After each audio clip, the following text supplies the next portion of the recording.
Tudo começou quando eu tinha 9 anos. E aí, galera do Fino, meu nome é Alexandre Racan, eu sou um artista performático e eu tô aqui hoje para contar minha história para vocês. Realmente começou aos 9 anos.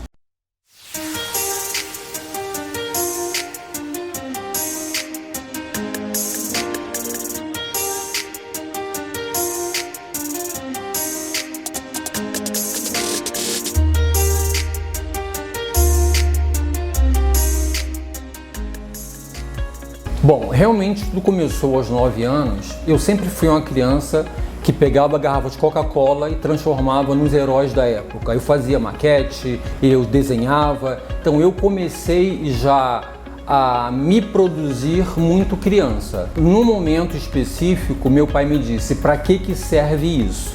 E eu tinha feito uma maquete, sei lá, de 1 metro por 1 metro, de uma casa com geladeira, fogão, cama, banheiro, e ele amassou aquilo que era papelão. Naquele momento eu cortei. Então passaram alguns anos e eu decidi que eu queria ser modelo. Então o Racan, ele veio, na realidade, não é meu nome, meu sobrenome, ele veio porque no curso de modelo do Senac, meu nome é Marcos Alexandre. Todo mundo fala assim, Marcos? Você não tem cara de Marcos.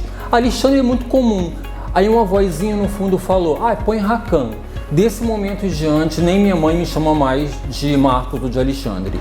Passou-se a chamar Racan. Então eu uso o Alexandre, que é meu mesmo, e o Racan, que é artístico. Antes de qualquer coisa, eu comecei fazendo número num show chamado A Noite dos Leopardos, com a Heloína, Rogéria, com grandes estrelas. Eu era o único boy que não ficava nu como os outros. Eu fazia um número que era um operário que virava cambalhota, que tomava banho em cena. Eu comecei, na realidade, a minha parte artística no Teatro Alasca. Eu tinha esquecido. Na realidade, nesse momento, eu não considero como carreira, porque eu já tinha feito curso de maquiagem, tinha sido modelo, trabalhei em banco, eu fiz tanta coisa, eu não sabia que isso ia ser uma carreira. Para mim era um momento de diversão que me dava dinheiro. Dali é que surgiram outras coisas. Mas por que eu falo que eu não sei quantos anos de carreira eu tenho?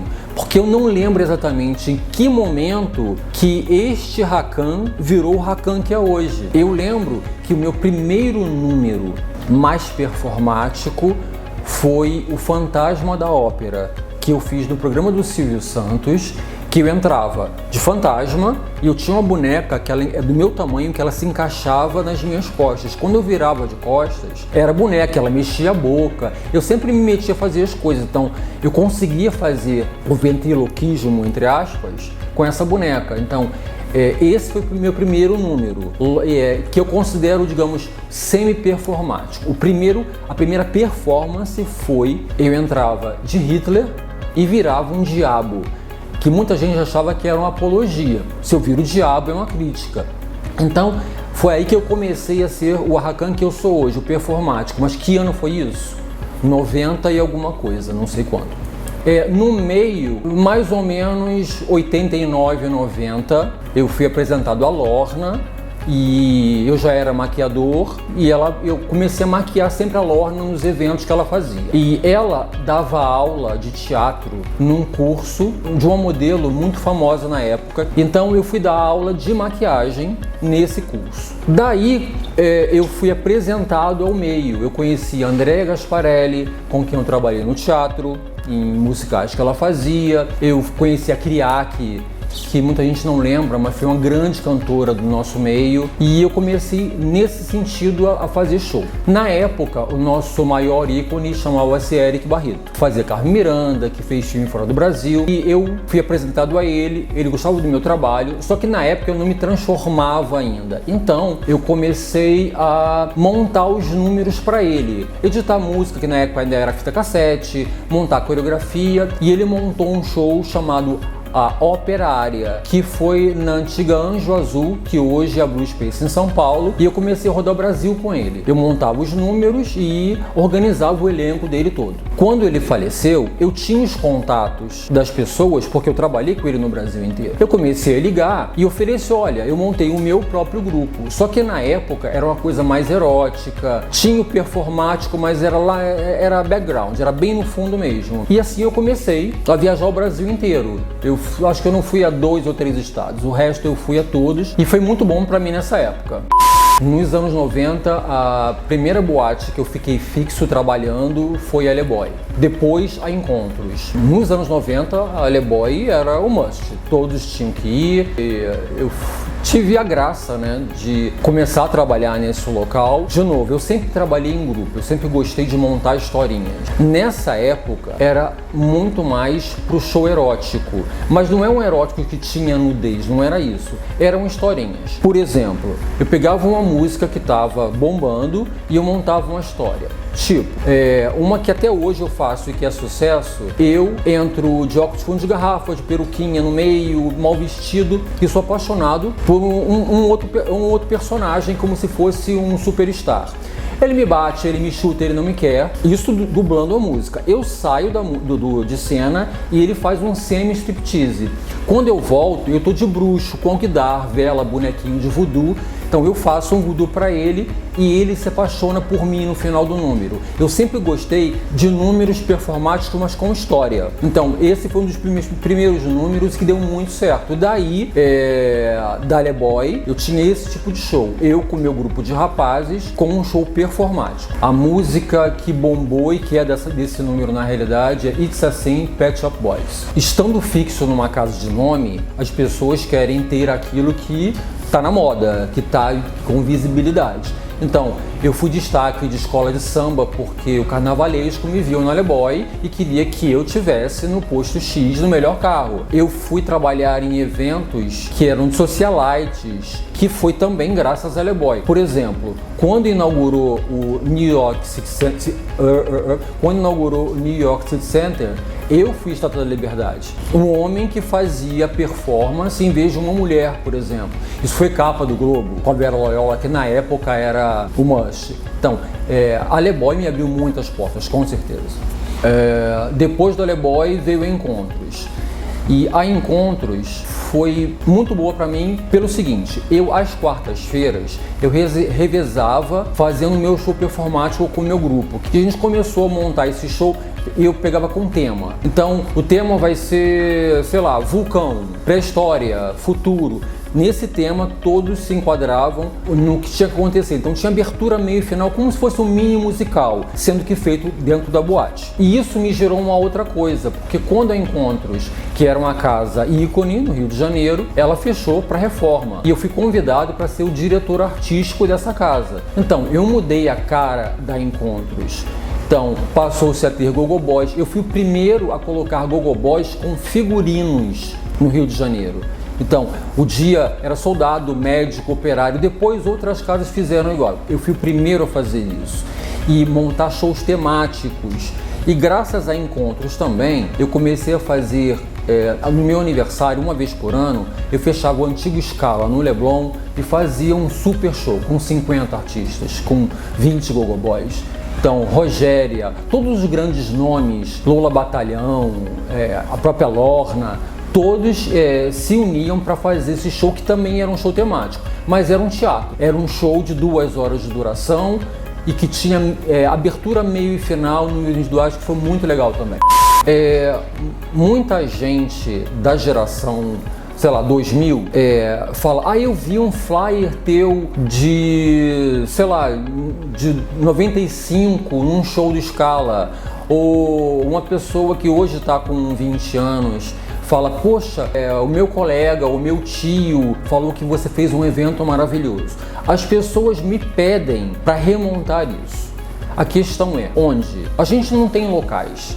A gente não tem bons palcos, não tem bons camarins. Quando alguém fala que o show foi bom porque ele teve um bom camarim, teve companheirismo, teve união, teve N fatores que contribuíram para que isso tivesse um sucesso. E a gente não tem hoje onde trabalhar, essa é a grande verdade. Eu optei não trabalhar tanto no meio e partir mais para festas hétero por uma questão de sobrevivência, de reconhecimento financeiramente falando, porque infelizmente no nosso meio, as pessoas que começaram mais recentemente, elas querem mostrar trabalho. Mostrar trabalho não quer dizer que você tem que fazer de graça. Claro, para o contratante é muito fácil. Eu pego fulana que começou ontem, vem mostrar trabalho com a ciclana, e aquele lá que começou nos anos 90, que tem bagagem, tem trabalho, vai ter que fazer de graça também?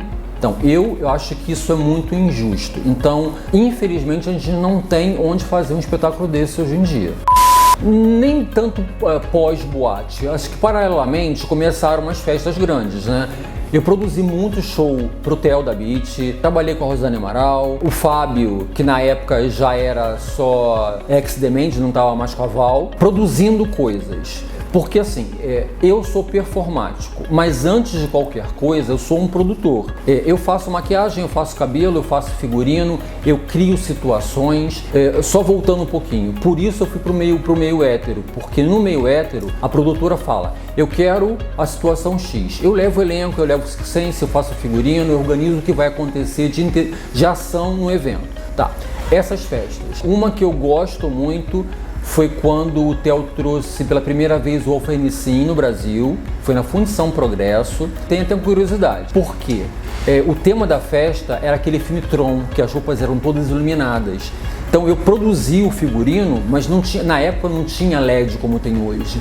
Eu comprei fita refletiva, amarela, vermelha, âmbar, todo aquele macacão que você via no filme tinha o mesmo efeito no palco, sendo que não tinha LED. E a ação eram com circenses, se eu não me engano eram 11 pessoas.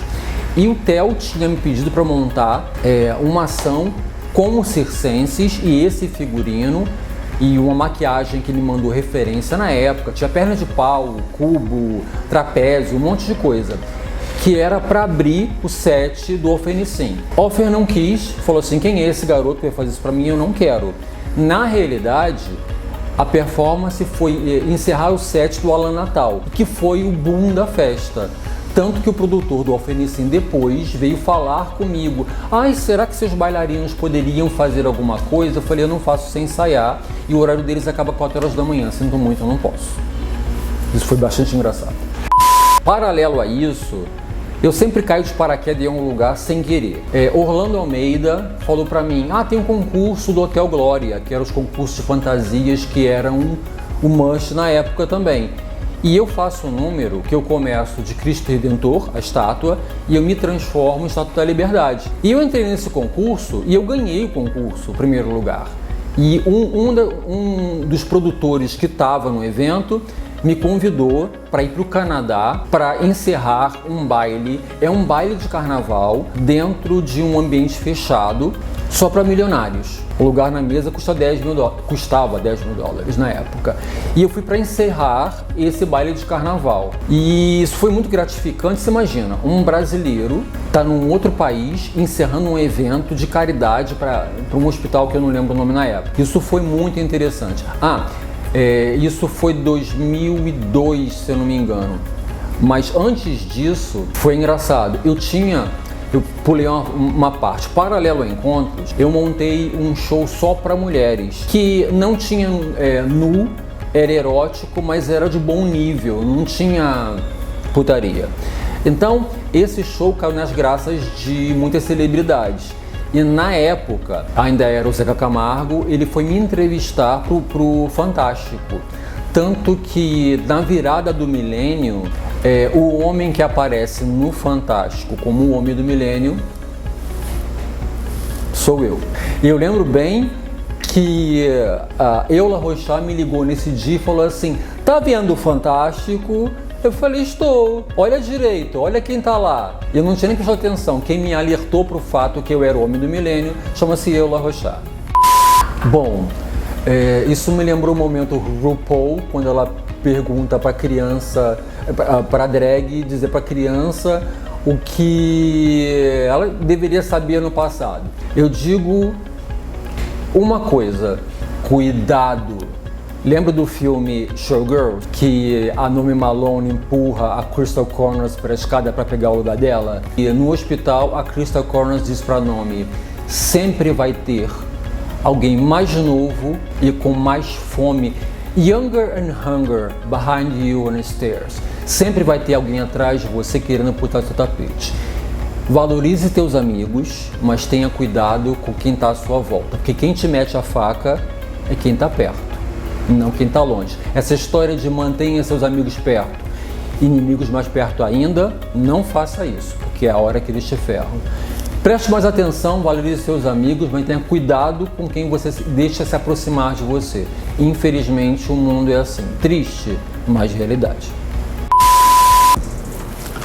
Então, galera, foi um prazer conversar com vocês. Galera do Fino, assistam tudo porque o conteúdo tá babado. As minhas redes sociais são todas Alexandre Racan, YouTube, Instagram, Facebook, Twitter. Espero que vocês curtam o meu trabalho e não vão ouvir falar muito de mim, porque estou só começando. São 30 anos de carreira mais ou menos. É só o início, tem mais 30 por aí. Um beijo.